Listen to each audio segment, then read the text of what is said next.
Financial literacy is a very important topic worldwide. Today you will learn more about the key findings of the Financial Literacy Survey. It is the world's largest, most comprehensive global measurement of financial literacy. More than 150,000 adults were interviewed in over 140 countries, so it's really big. We have today the pleasure to listen to Louise, who is supervisor at Sicoob Institute and researcher at University of Sao Paulo in Brazil. She will explain the results and key findings of this very important survey and why this matters. So, dear Louise, the floor is yours. Thank you, Bridget. Thank you all. I will share my screen just a minute.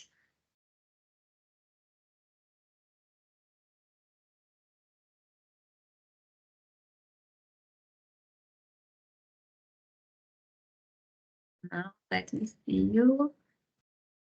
Yeah, everything's okay. Okay. Hi, guys. My name is Louise. I have been working at Sicoob since 2009. First at a credit union, a small credit union. And since 2021, I have been working at Sicoob Institute. When I work specifically with financial education, cooperativism, and entrepreneurship. And I'm also a researcher.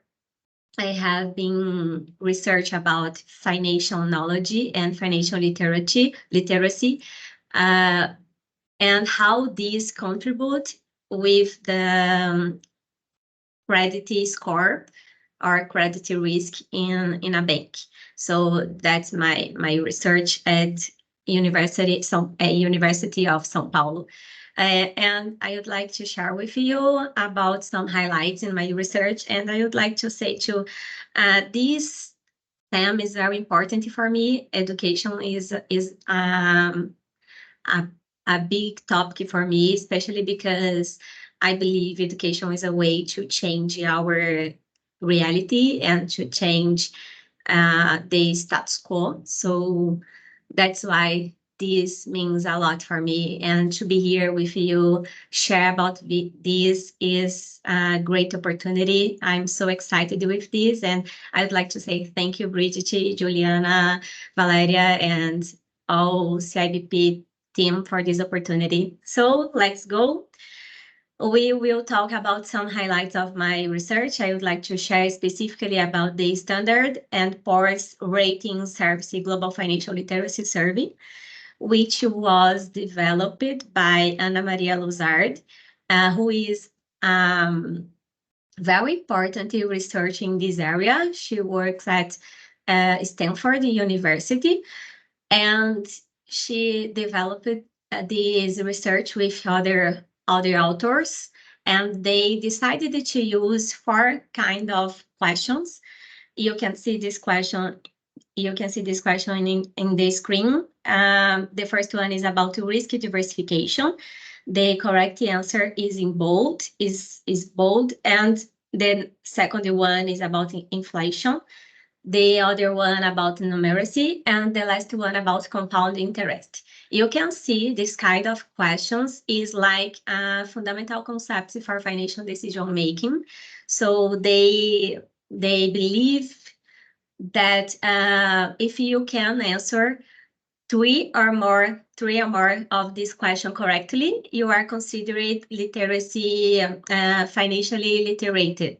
So this is the idea of the survey. This is a global survey, and they make sure how we have a financial literate population. So with this, I'd like to ask you, what percentage of adults worldwide are financially literate? What do you think? I would like to see the answer on the chat, please.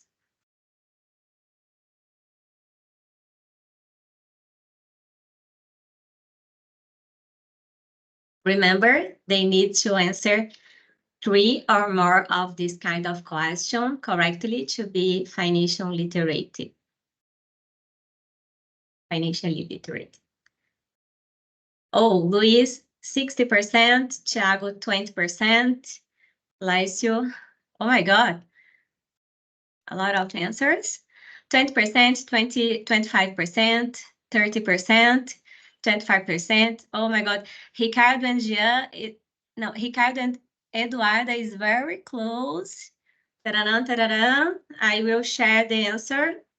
Are you ready?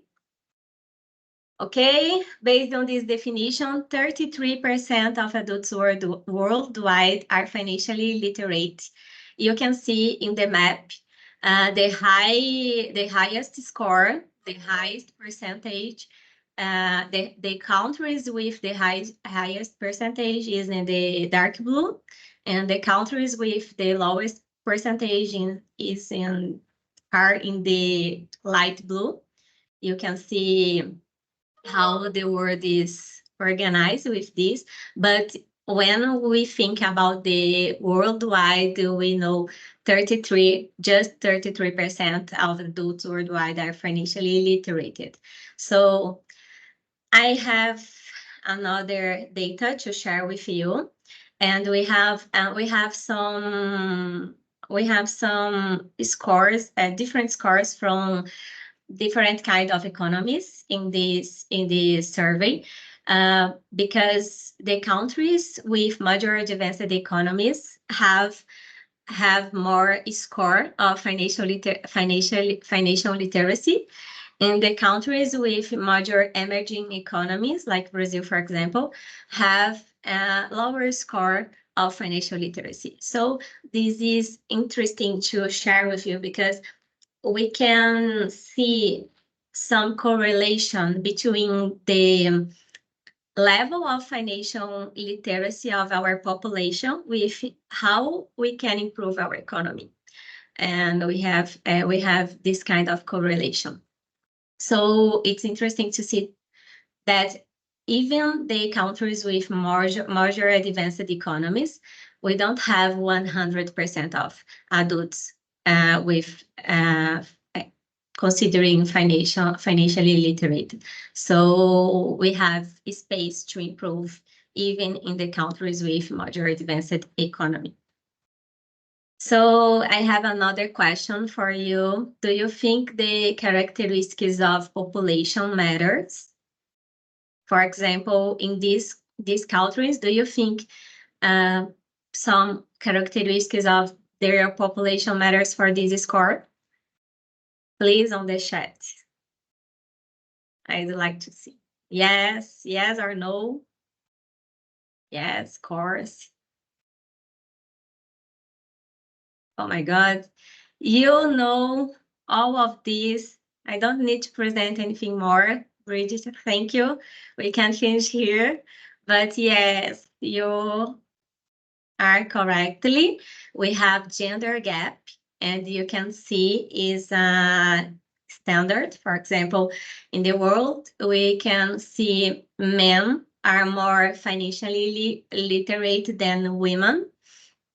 And the same standard repeats in the major advanced economies and in the major emerging economies too. So we have a gender gap, a standard gender gap to this score. We have another gap, which is income gap. In this research, they realized that poorest people are less financially literate than richest people. This also is a standard in the world, in the major advanced economies, and in the major emerging economies too. So we can see we have two important gaps here, a gender gap and an income gap that contribute with lower financial literacy and also correlated with the economy.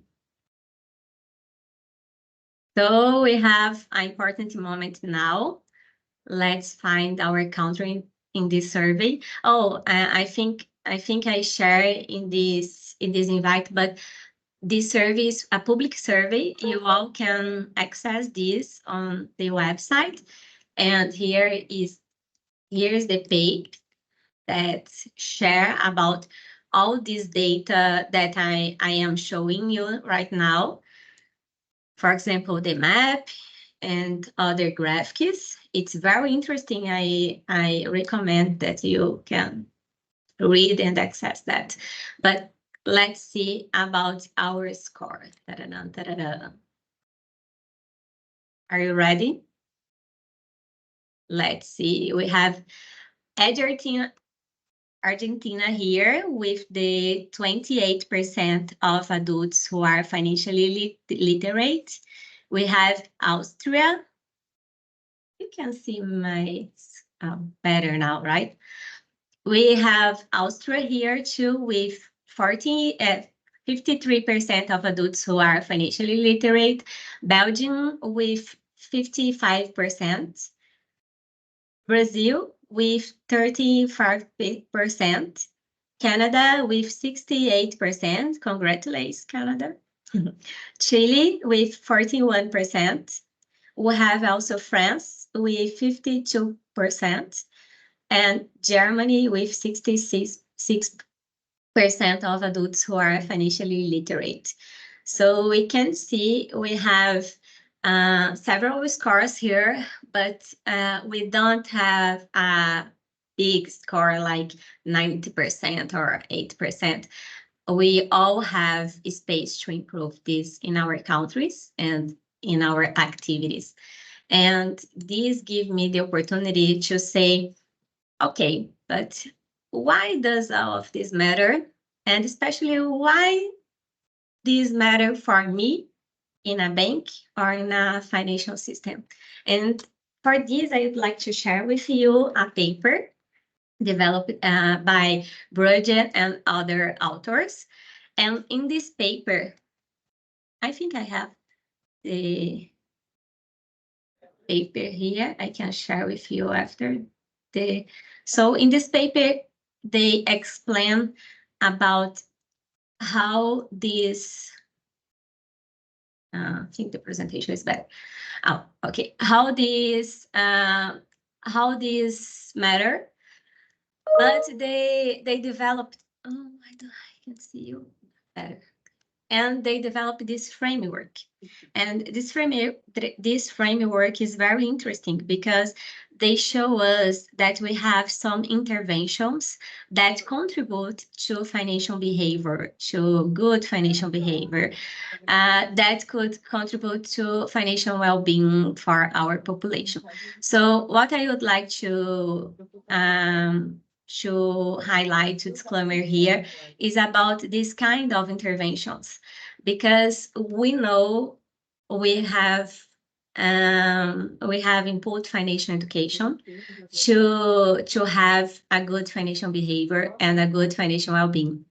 And we are, as professionals in a bank or in a financial system, we have maybe the power to improve financial education activities or financial education programs. So we have the chance to intervene and to influence in the financial literacy score in our country or in our community. So that's the point. I think we have the chance to contribute with this. And we know we have other characteristics, other factors that can influence in the financial behavior, like psychology, like family, like gender, age, income. We know about all of these, but as financial institutions or as a bank, we can act in financial education agenda or in a financial education actions, in a financial education activities, so we can focus on this to contribute with our economy, with our population, with our financial system. So I think that's all. I have also some reference to share with you. I can share this after this presentation, of course. And I'd like to say I am available to talk more about this. These are my contacts, and it's a pleasure to talk about financial education, to talk about this important topic with all of you. Thank you very much.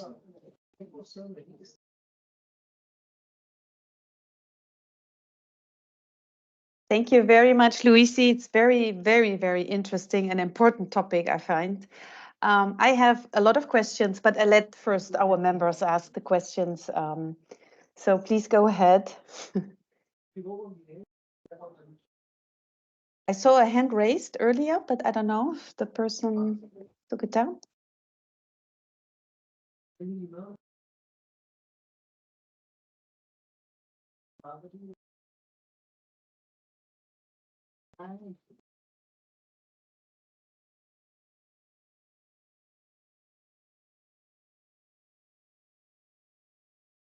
Okay, maybe I should start first then. Luisi, maybe you can answer these questions. So, it's a little bit shocking sometimes to see the financial literacy in certain countries. So do you know what is done in the country to improve this? Do you know if there are any policy makers or somebody who gets submitted these numbers to see what they can do in their respective country? It doesn't matter what country, just I would like to know how they can improve it, what they do to improve it. Okay, we have some papers about this, specifically about Ana Maria Luzardi. We have one paper when she said it's important to have public initiatives to this. So we need to work this with public sector, of course, but we also have the opportunity to change this in a private sector too. So the perfect combination is public policies, regulation, central bank involved, but also private sector involved to this. So I can give you a Brazilian example. For example, in December 2023, the central bank published a law, a regulation that organized, that suggested to all financial institutions to organize financial education actions, financial education activities. And after this, I believe the central bank will confirm this, will check this with the bank. So it's important to us, we have public policies because we need to follow this, we need to follow the public policies, but we also have the opportunity to use this to improve our business, to improve our society. So we have some papers that show us that people with the high financial knowledge or high financial literacy have more credit qualify or have less credit risk. So this is good for our business too. We have the opportunity to have a more safe credit in our business if we have a population with more high score of financial literacy. Thank you, Luis. This answered my question. Thank you. Is there anybody else who would like to say something or point anything out?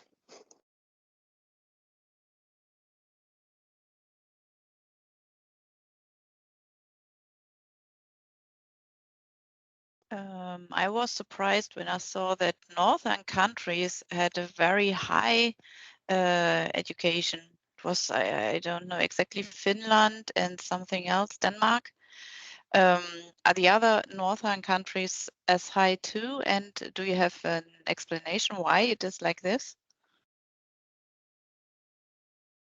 We don't have exactly an answer why this happened, but this survey suggests that is because the high economy have more investment in this, so they have more highest score.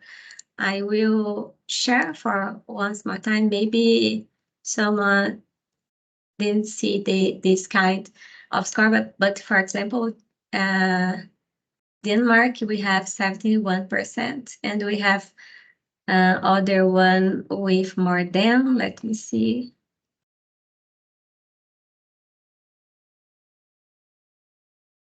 Yeah, Sweden. Yeah. These are the countries with more or higher score. And the paper don't answer why they have this score, but they suggest the correlation between the high level of economy and especially because the income gap with they have more income in the country, more high level of economy, they could have more knowledge or more access to these kind of initiatives.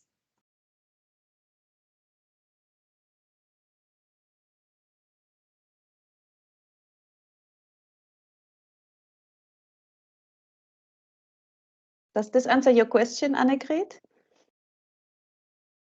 Yes, thank you. You're welcome. Florian, you have a question or would like to add? Yes, I have a question. Thank you. Yeah, thanks a lot, and very interesting indeed. As I understand, the analysis is a status quo analysis. So do you have any expected development, especially concerning the Gen Z, for example? Because I guess education also in regards to the northern countries is very, very important to the financial knowledge. But does the survey take a look ahead? What expected development we will see in the future? Sorry, just to check if I understand what the survey suggests to the future Yes, exactly. to develop to solve these things. Yeah. Okay. She suggested an investment in public policies and in a private sector too, especially in a financial sector. But she also said that's more easy to develop financial education or to develop a good financial knowledge when we are young, to children, for example. So she suggested we work with children to build this, because to change the behavior and to when we are adults, it's hard, and the chance to change this behavior just with the education, it's more hard to adults than to children. So she suggested some initiatives with financial education to children specifically, not just in the public sector, but also in a private sector. She just suggests something about credit access. We don't have hard policies to credit to management credit to people that is in overdebt situation, for example. And we know overdebt situation is a world problem. So we need to think about this. We don't have a system or a management system to organize these and to select exactly how financial institutions can give credit to people in overdebt situation.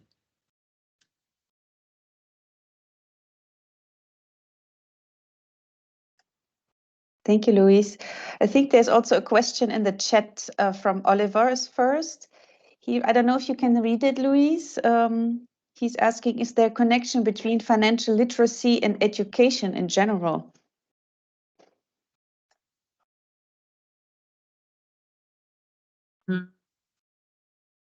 Sorry, I am reading this on the chat. Connection to they don't show exactly this in their survey, but they show some correlation between income, and we have other papers that show us correlation between income and access to education. So it's I think it's a good time to a research. So if you would like to talk about this, I am available to to research and to find a good answer for you. But I suppose yes, because we have some papers that correlate income to financial education to education. So probably yes, but exactly this survey don't show it to us. And we have another one from Ana Flavia. If public and private policies are necessary, then we can say that there is a relationship between inequality and financial education. Yes, specifically gender inequality, for example, these surveys show us gender gap. These surveys show us income gap. And yeah, probably.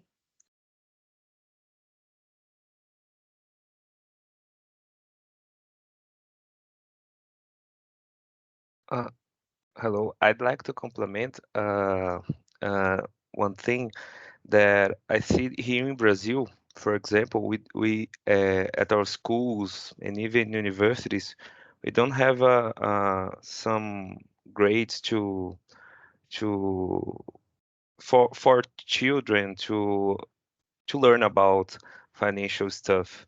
So we learn how to be a good professional. We learn about physics, maths, history, but at least in Brazil, no one teaches us how to have a good relationship with our money.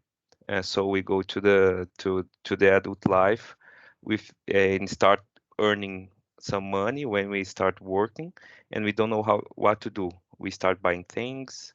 We don't have this kind of knowledge to work with that.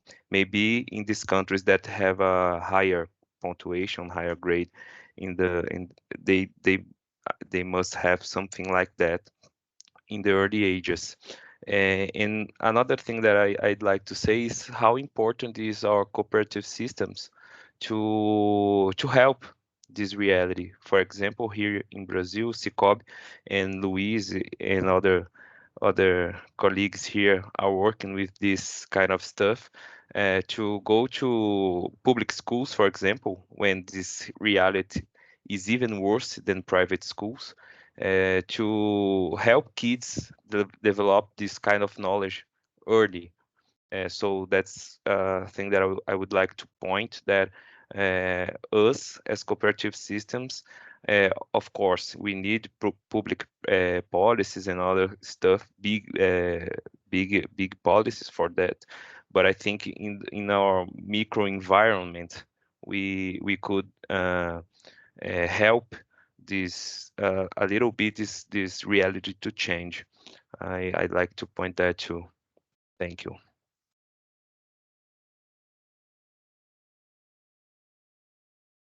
Thank you, Jean-Philippe. Thank you for this addition. Louise, one question before I forget. I have two questions actually still, I'm sorry.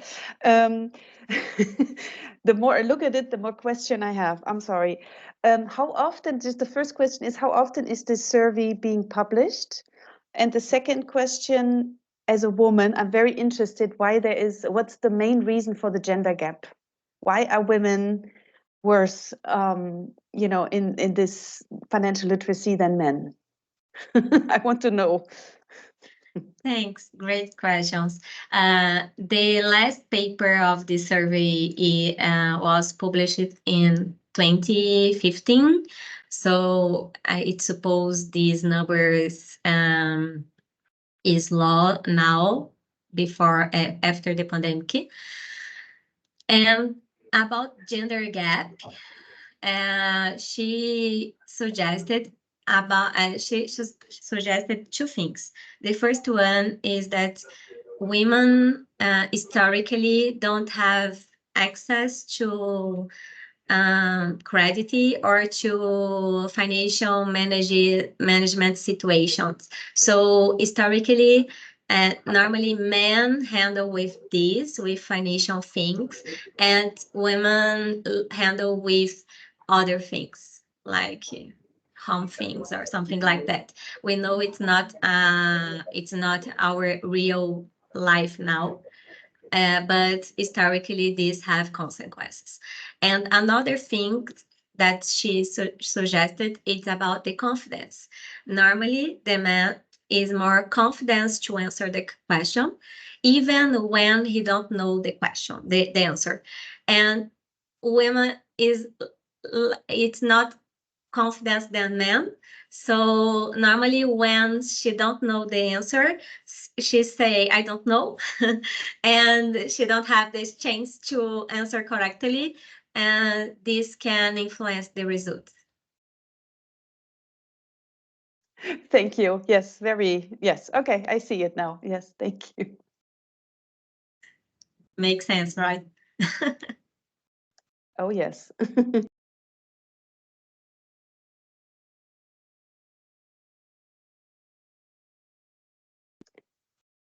Anybody else who has a question or would like to know anything or would like to add anything to Louise's presentation?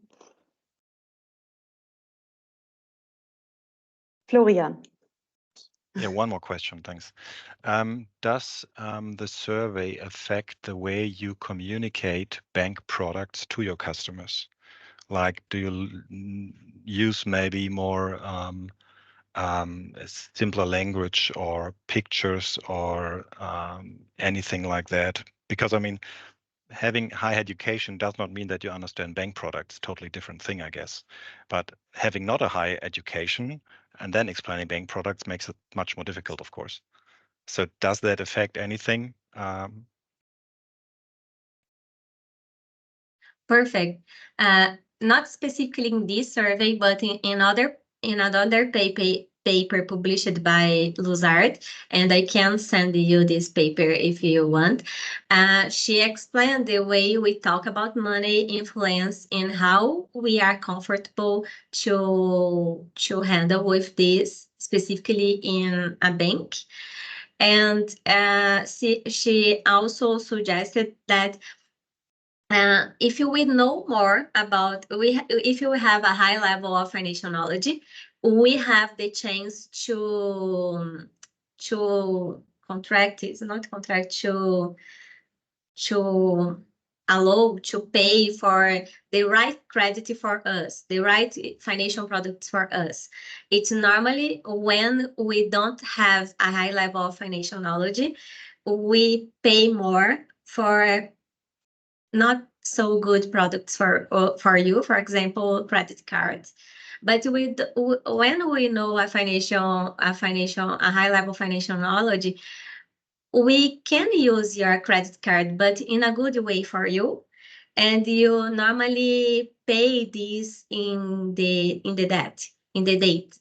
So you don't have situations of debt or over debt when you have a high level. This is important because normally people say, some people think if you have a population with a high level of financial knowledge, we don't have financial products to offer, but it's not true.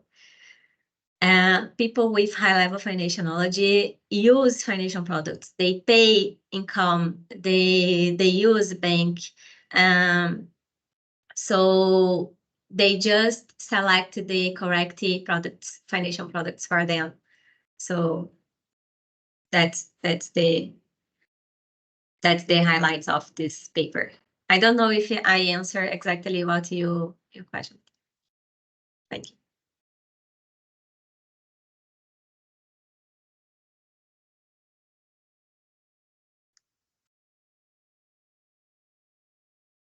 Anybody else would like to add anything or has a question?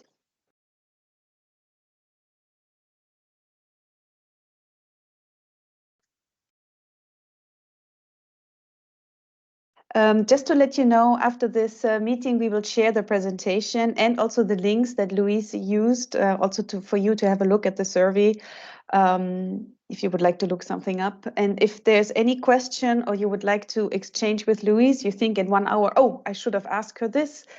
We will also share her contacts. Right, Louise? It's okay for you, I think. Yeah, for sure.